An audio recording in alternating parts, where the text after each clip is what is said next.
کہ جبکہ خواہشات نفس کی دورہ دوری کا زمانہ، جذبات لہو و لعب کی فراوانی کا زمانہ ہے، یقیناً متدین علماء کی ضرورت تھی ہے اور رہے گی۔ اور اگر دارالعلوم دیوبند ایک انتہائی متصنف سخت مزاج متدین عالم پیدا نہ کرے تو آج کے جو حالات ہیں ان حالات میں شاید وہاں پڑھ کر بھی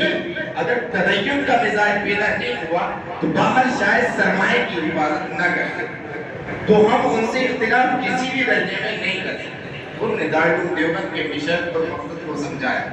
لیکن دوسری طرف حضرت مولانا ابو الحسن علی میاں ندوی رحمۃ اللہ علیہ جو ہمارے ملک کی ایک انقلابی شخصیت ہوئے، جس وقت انہوں نے مالا فصل العالم بانعقاد المسلمین لکھی، سب سے پہلے میرے خیال میں اس پر احمد حسن نے مقدمہ لکھا، احمد امین حیاتی احمد امین نے مقدمہ لکھا، وہ زیادہ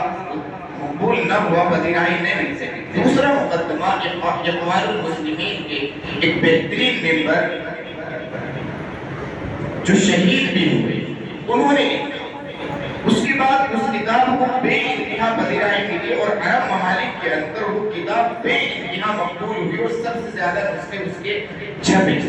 اس کا جب اردو میں ترجمہ ہوا، انسانی دنیا پر مسلمانوں کے عروج و زوال کا اثر،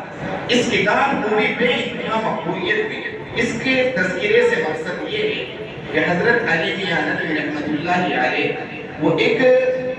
انقلابی فکر کے حامل تھے اور ان کی اتنی عظیم خدمات ہیں کہ انہیں فراموش نہیں کیا جا سکتا۔ ایک واقعہ مجھے ان کا سننے کو ملا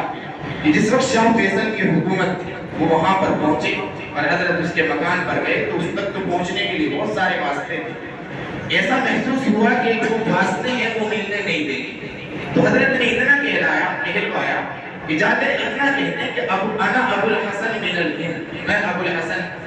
ہندوستان سے، انڈیا سے۔ یہ جب کہلایا گیا اور اس نے سنا تو وہ اس کے ہاتھ کھانے میں سنے ہوئے، شاید چاول اور دال اس طرح کا کچھ کھانا کھانے، وہ فوراً نکل کے باہر آئے اور حضرت علی میاں ندوی رحمۃ اللہ علیہ کو اپنے ساتھ لے کر اپنی قیام گاہ میں اندر گئے اور وہاں پر انہوں نے حضرت کو اپنے ساتھ کھانا کھلایا۔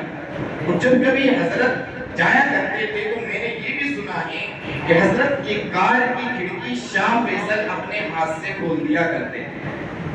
تو ایک اتنا عظیم انسان جو اس ملک میں پیدا ہوا اور اس کی عظیم ترین خدمات، اس کے ادارے کا مشن اور مقصد ہے بین القدیم الصالح والجدید النافع، جو قدیم صالح ہے اسے بھی لیا جائے اور جو جدید نافع